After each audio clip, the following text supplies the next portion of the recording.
یہ صدیوں پرانا فلسفہ ہے اور صدیوں سے انسان اس فلسفے کو سمجھنے کی کوشش کر رہا ہے، لیکن بات یہ ہے کہ یہ چیز اس دنیا میں سمجھنے والی ہے ہی نہیں۔ بسم اللہ الرحمن الرحیم۔ ہم انسانوں کی سب سے بڑی بیوقوفی یہ ہوتی ہے کہ ہم ہر چیز کو اپنے مغز سے سوچ سمجھ کر اور سمجھنے کی کوشش کرتے ہیں۔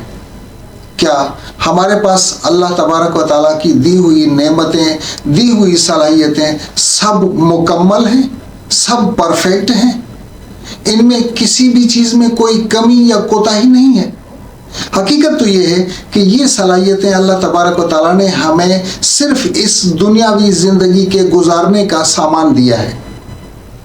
آپ نے سنا ہوگا انسان کہتا ہے کہ آگ جلاتی ہے، تو کیا کبھی آپ نے اپنا ہاتھ آگ میں ڈال کر تجربہ کیا؟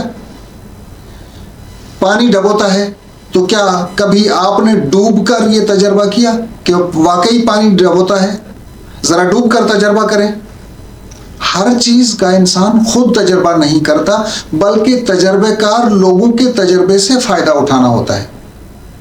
یہی حقیقت ہے جب انسان اس دنیاوی زندگی کے بعد کی زندگی کا سنتا ہے کہ اس دنیاوی زندگی کے بعد دوبارہ زندگی ہوگی، تو انسان کہتا ہے کہ مجھے سمجھ میں نہیں آتا۔ یہ آج کا مسئلہ نہیں ہے، بلکہ صدیوں پرانا ایک فلسفہ ہے۔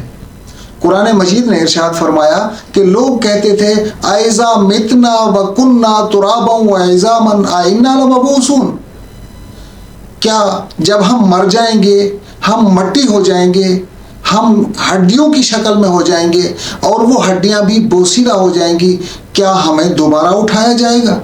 إِنْ هِيَ إِلَّا حَيَاتُنَا الدُّنْيَا نَمُوتُ وَنَحْيَا وَمَا نَحْنُ بِمَبْعُوثِينَ۔ لوگ تو کہتے تھے کہ یہ ہماری دنیاوی زندگی ہے، ہم جیتے بھی ہیں، ہم مرتے بھی ہیں اور ہمیں دوبارہ اٹھایا نہیں جائے گا۔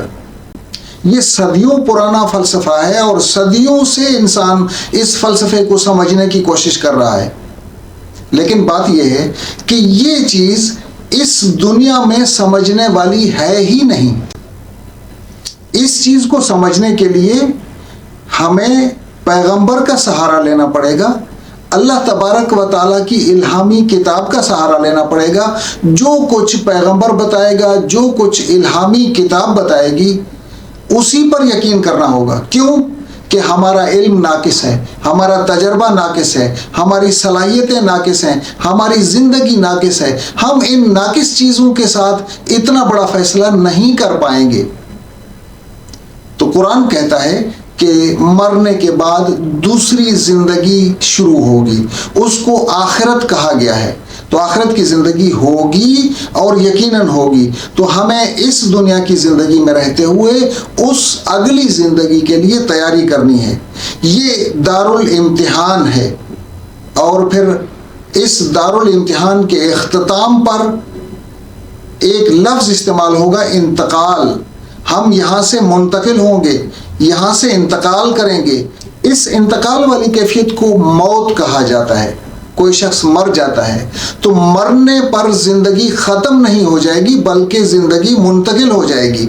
ایک جگہ سے دوسری جگہ انسان منتقل ہو جاتا ہے، اس دنیا سے اگلی دنیا میں انتقال کر لیتا ہے۔